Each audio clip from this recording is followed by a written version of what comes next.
Welcome to Two Hearts Dance and Yoga's Heart to Heart. I'm Leanne Barber, owner and movement creator at Two Hearts Dance and Yoga.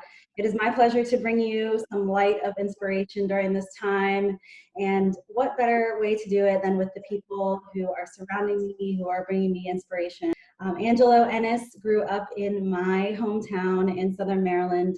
He attended Great Mills High School and earned a NCAA scholarship after winning the 400-meter dash with a record-setting time of 48.3 seconds, as well as his performances in the 100, 200, 300, and 500-meter dash, which ranked nationally with Nike. He attended the University of Louisville under his athletic scholarship and finished his career as a scholar-athlete graduate at Bowie State. Coach E is the founder and master of his gym, Focus Performance Fitness. With numerous certifications and trainings with NASM and EXOS, provide his specialty in acceleration, raw speed, speed maintenance, 40-yard dash training, and nutrition.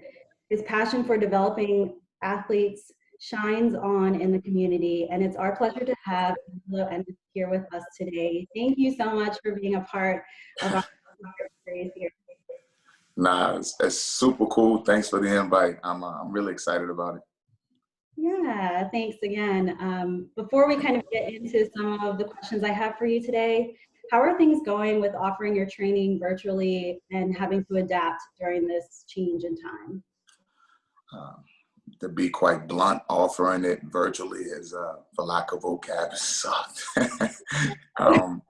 It's just been really, really bad, especially for the things that I do and how we do it. Being face-to-face is it's almost a necessity. Right. So a lot of people are just like not into it. When it first started off, like when COVID, the whole like first month or so, people were like, yeah, we're gonna do this. And then like 60 days, 90 days, right? It just got harder and harder, and people just started falling off. But it's okay. We managed it. We weathered the storm. You have a platform to be able to, help people during a challenging time. So to, what you're doing and your dedication and kind of grinding it out every day. Yeah, seriously. Yeah. It's all good. Awesome. So tell us a little bit about your athletic background. Was to be a track star. Track was actually, I was really new to track. I wanted to be like the next Kobe Bryant. So I was playing basketball for like all my life. And I had like a really tough coach in high school. And I really didn't get an opportunity. I had actually transferred to Great Mills High School to play with a specific coach, Jake Heibel. I love that guy. Anytime I see him, it's just so much love. So anyways, he actually got an opportunity to coach at another level, at a college level, which was his dream. And from there, I got another coach, and we didn't sit too well together. So my dad was like, I'm not paying for you to go to college. Like, you're either gonna go to the military or, you're gonna have to start working. So he's like, why don't you try running track? And I was like, sure. I'm pretty fast. Like, how hard is it to run? And I lost like every race my first year running. Like, I didn't start running until like my junior year, and I lost every race. Like, it was so bad. I didn't appreciate the sport. I didn't respect it. I didn't put the time in. I just thought, you just run. Like, and boy, was I wrong. So my dad coached me, and after that first year of track, when I lost literally like every race, I told him I wasn't gonna lose anymore. So we spent like the entire summer, fall, like we just ran every day. Rain, snow, hail. One day was hailing and I still practiced. I was crying that day. It hurt so bad. It was so cold. But anyways, so put in a lot of hard work, and I actually got a scholarship to run track with the sport that I knew at that time, didn't know too much about. So it was a hell of a journey. Next question was going to be, and you kind of answered it in the last question, but what early challenges did you face, like even at the college level? Were there other challenges that kind of came as you continue to progress in your track career? Cool, good question. The first challenge and that I felt faced was like just experience. Right? Like you don't think about those type of things for like sport wise. You think experience, you think job, right? Like whatever, you're working at NASA or something, you're like, oh, you gotta have experience on the job. And you think in sports, you just play, it's not that big of a deal, right? You go out, you run, or you play basketball, whatever your sport is. But what I had trouble with was just experience. I was super new to the sport. So I didn't understand the philosophy behind it, which made me super frustrated. Also going into meets, for me, it was so nervous, right? This is like the first time you're running at events where there's like thousands of people there or different competition level. So I went from essentially a space where I was like dominating to where I wasn't. And it was like, wait, what's going on here? The amount of people that were in the stands, the adrenaline, like I didn't have the experience with having so much adrenaline. So I wouldn't execute my races as I should have. Most people don't think that in track there's a strategy. They say, oh, you just run really, really fast. Well, there's some strategy there, right? Even if you're just running 100, it's a straight line. But there's different phases to the race that you have to execute. And without having that experience, it becomes super challenging, especially for me. Again, I was super young in the sport. I may be like 2 years in, and I'm running against, 21-year-olds that have been running since they've been 5. Yeah. So they get to an event, and it's like, they've been here before. They know how to harness their energy. They know how to channel that energy. And I was like a maverick, just a wild horse. And I would just go out crazy. And I would really struggle with executing my races. And then the philosophy of the sport, the science of the sport, just being an overall student. Again, there's certain things as a young athlete, I tell all my athletes now, like, you really need to be a student. Like, learn from me, because I made big mistakes. Being a student of your craft is very important. Studying those that came before you. There's no need to reinvent the wheel. So I didn't do those things. So I struggled. Like one of the things that I did, my coach, oh my gosh, he almost killed me. Like, not knowing the sport, I would train way more than I was supposed to. Like a lot of the kids that I ran with and like my teammates, they had no idea. Some of them still have no idea. Like, I would train, I would get up at like 4 or 5 in the morning, train, go to school, class, whatever, go to track practice, and then I would train again. Like, I would always run, always lift, and I would never give my body enough time to recover. So like Monday through Friday practice, I would absolutely crush everybody, all the track practices and stuff. And then the day of the meet, like some days, depending on the meet, I would actually practice before I ran, which was like stupid. I didn't know that. I just didn't know. I always played basketball, right? So I was like, Kobe Bryant worked out this much, so I'm going to work out this much. But it's a completely different sport. It's completely different energy systems, different muscles, different skill set. And then I would train. And then it would start to become counterproductive. Okay. And when I got to the meets, I would lack of vocab. I would just suck. Like, I would just get blown out because I was so tired. Right, you're burnt out. So to make a long story short, right, studying my craft was big, and just experience, being a student of it. I was so young, and I was just so young and energetic and ambitious that sometimes your ambition can get in the way of your patience, and patience in anything is so important.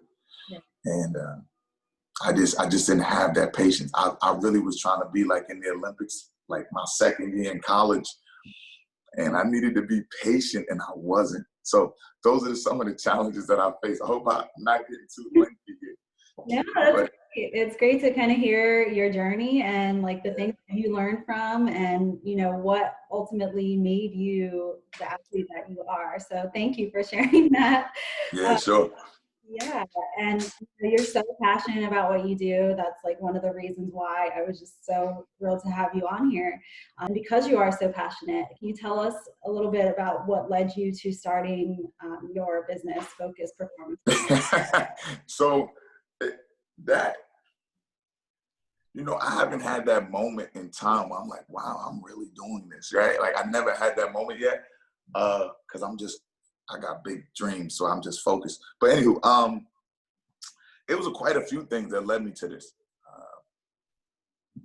I would say the first thing that led me to it would be my high school basketball coach. I always thought like, man, I should have practiced so hard that he didn't have any choice, right? Like sometimes you just got to be so good that that person has no choice but to play, but to give you that opportunity. So that was one factor. I was like, I want to train kids so that way they don't have to experience that heartache that I felt. I was like, I want to make kids so good that the coaches in St. Mary's County don't have a choice but to play the kids that train that focused performance. So that was one thing. That was like just me being just like a competitive, a little bit spiteful. The other thing was my mom. My mom had got knee surgery. She had got her knee replaced, and I couldn't help her. And it just like bothered me so much that my mom, like my superwoman, was in pain, and she had to rely on somebody else outside of me to help her. So, it was this lady who was coming in and doing like this in-home rehab stuff to help her with her knee. And I was like, what kind of athlete am I that I can't help my mom, like, get her knee together? Again, being a student of my craft, I was like, what? How can I not help her? Like, this is so bad. I took it personal that I couldn't help her. So that, and then the last thing that kind of got me started, because I'm giving you like the quick synopsis. The last thing that got me started was I had went to a track practice. It was at St. Mary's Riken, and the athletic director at this time was Dave Tolman, great guy. If he hears it, shout out to him, he's awesome. So I was at track practice, and essentially I was like talking trash about the practice. Like at this time I had like no ambition of starting my business at all. But I was looking at this track practice and I was like, wow, these kids aren't even doing a proper warm up. Like, this is so bad. I thought Dave was a parent. He was an actual athletic director. So yeah, so I was just like, yo, this practice is really bad. These kids can't do this. These kids can't do that. Like, there's no way I would pay all this money to go to this school for this type of, like, I was really. Oh my gosh. Dude was like, really? He's like, yeah. And he's like, do you have a resume? So at this time, again, I didn't really have a job. So I had two resumes. I had like a work resume and I had a sports resume because I wasn't sure what I wanted to do. And I was like, yeah, here you go. Like, I handed over. And the name was familiar to him. So he knew my last name. And he kind of knew I was a halfway decent athlete. And he looked at the resume and was like, oh, you're pretty legit. Do you want to work here? Like right there on the spot. And I was like, yeah, sure. And that was pretty much that. Those three things are like the catalyst of what got me going. Crazy stories, right? Right, that's amazing. I mean, I know you and how you can like talk Yeah. actually work to your benefit. Like Yeah. your trash talking worked out for you. I was prepared though. The moral of that story is I was prepared. I had my resume. Now it's to a point where it's just, I always love kids and I'm a big, super big kid. I don't know if I'll ever grow up, maybe one day. But now it's just, man, I love kids and it's super cool to see them progress throughout the years. So it's super cool. Right. So can you tell us a little bit about like your specialty and kind of what sets you apart from maybe other trainers or sets you apart from the rest? Like, why are your kids getting, to be those top athletes? I get that question a lot. And I tell you what, there are some really, really good trainers out here. Like, I studied a bunch of them. And I'm a student of my craft now. I'm not gonna do I'm not gonna do that and make that mistake again. But it's not so much what separates me. It's just about finding, every athlete has to find that trainer that fits their needs. Some trainers are really, really good at, like footwork or strength training. It's just about finding your niche and then finding that trainer that you can link in with.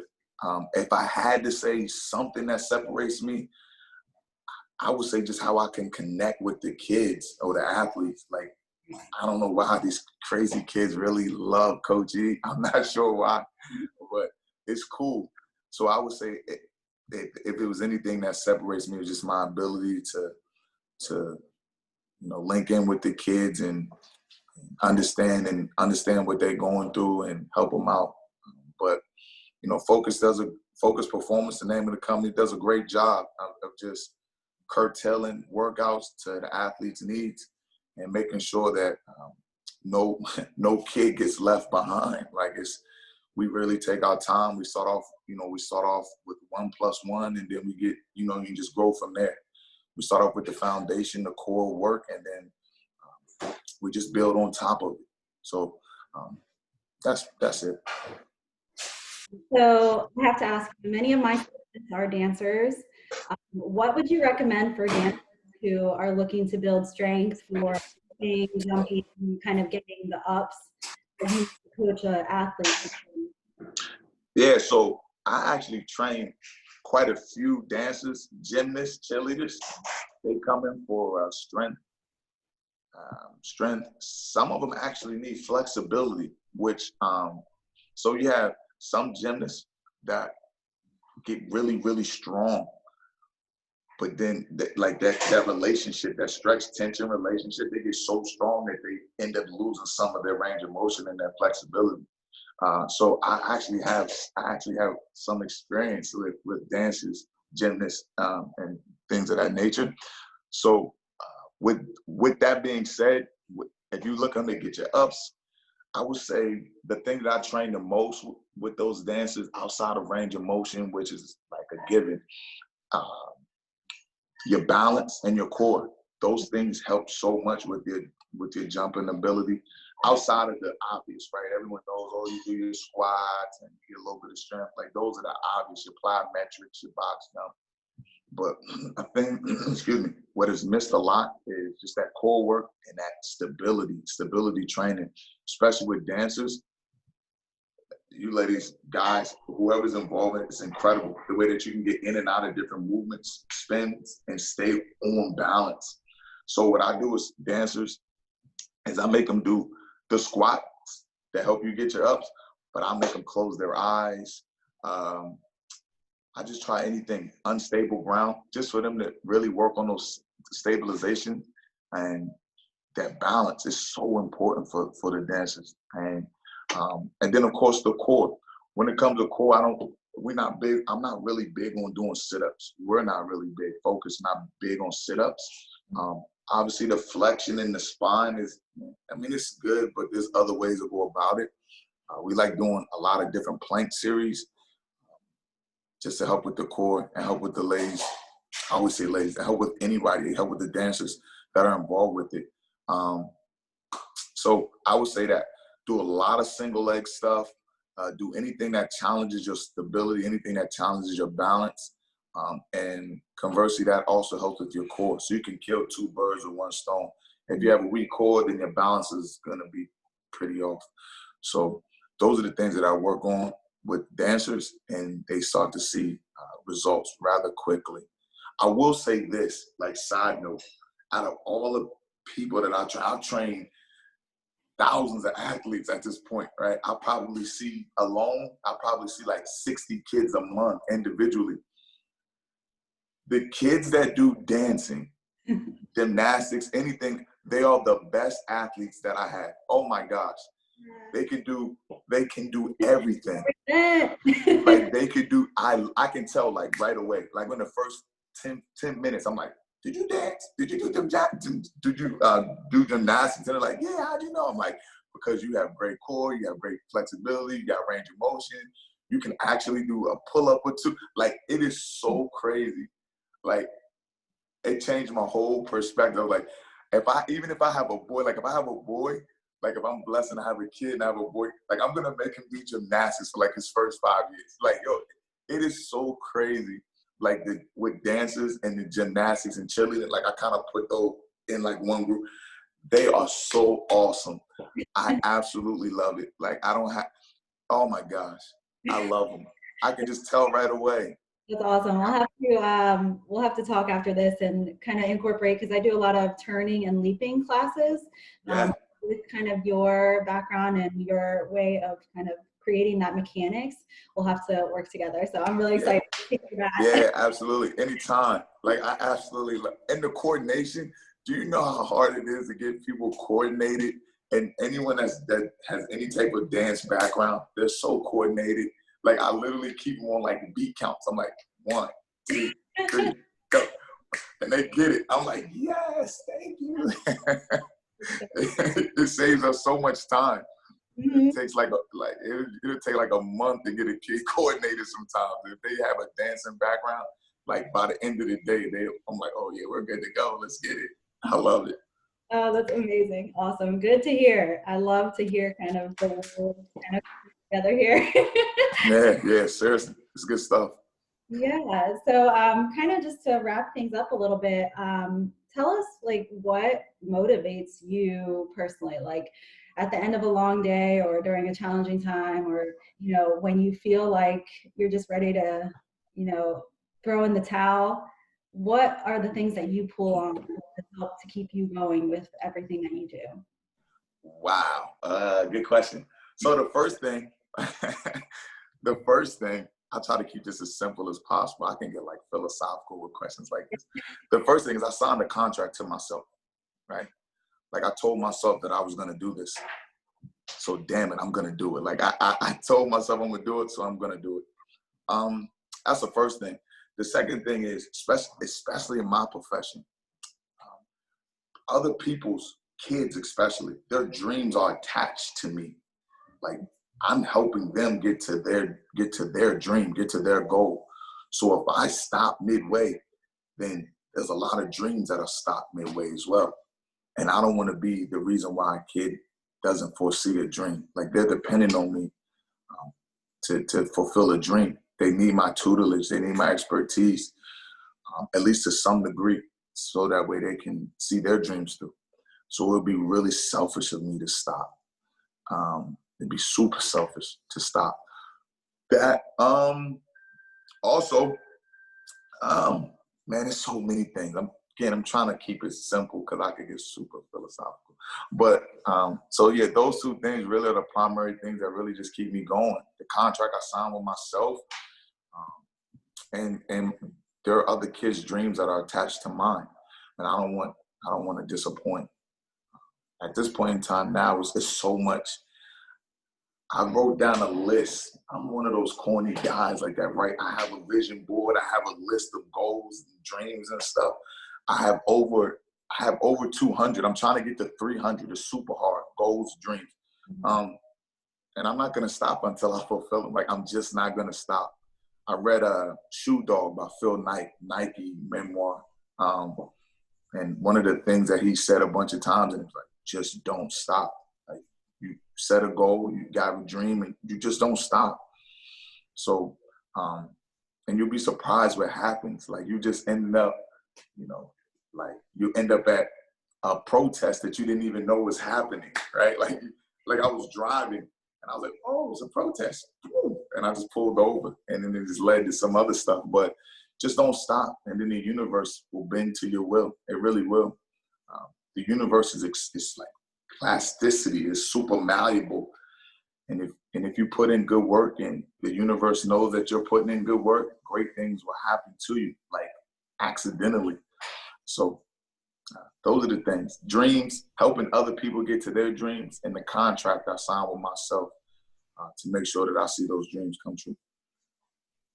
Absolutely. Thank you so much for sharing all of that with us. We appreciate you sitting down and sharing your story, sharing what motivates you, giving us those kind of lights of positivity that, we can so greatly use during this time.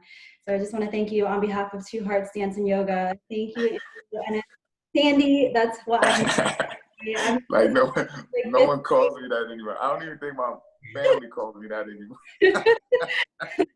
All right. Well, I appreciate you being here, and thank you so much. We look forward to seeing, all the great things that you are definitely on the path of getting to. Can you tell people where they can tune into you, where they can go to train with you? Yeah, sure. Focus Performance. Focus is an acronym for Foundation of Competitive Universal Sports. It just came to me one day. So that's the acronym for Focus, and I'm located in Hollywood, Maryland. You can follow me on Focus Performance Fitness. That's my Instagram. Focus Performance is my Facebook, or Angelo Ennis. Yeah, that's it. So yeah, I'm located in Hollywood, Maryland, 44010, Commerce Ave.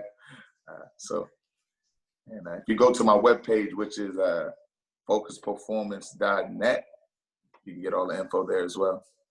And people can also tune into you virtually now, right? So I'm still kind of playing around with it because it was such like a hot and cold thing. But I do have some virtual stuff that I'm gonna be having soon. I started something and I was kind of rushed because of the whole COVID thing. Like I was like, oh my gosh, you're almost in a panic and a frenzy. So I'm actually gonna redo it and make it a much better, clearer, precise product. But I do have some virtual stuff, and it's on my webpage. Very good. Let us know, because I'm here right outside of Philadelphia, and I'd love to be able to tune into everything that you're doing. So thank you so much. We will definitely continue to be in touch now that I know you love working with dancers. Yeah, absolutely. Please keep in touch. And it was completely my pleasure. I'm super thankful that you gave me the opportunity. I'm glad I could help you out, and hopefully I can inspire some great dancers. Absolutely. Thank you so much. Really appreciate it. And we will be talking to you soon. All right, no problem. Have a good one. Thank